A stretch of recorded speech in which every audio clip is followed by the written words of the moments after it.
Saa hii ukitembea pale Limuru, tumelainisha matibabu, tumelainisha barabara, tumelainisha elimu, kila kitu pale sokoni iko sawa.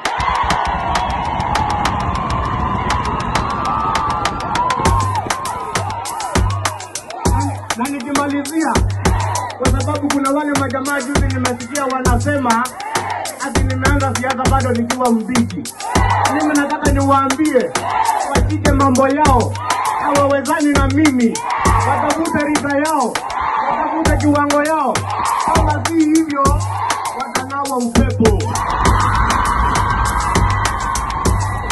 Nataka niwahakikishie ya kwamba tukiwa na Rais Samoei Ruto tutaenda mbali, na msikuwe na wasiwasi. Rais amepanga na kila kitu itakuwa sawa mbele.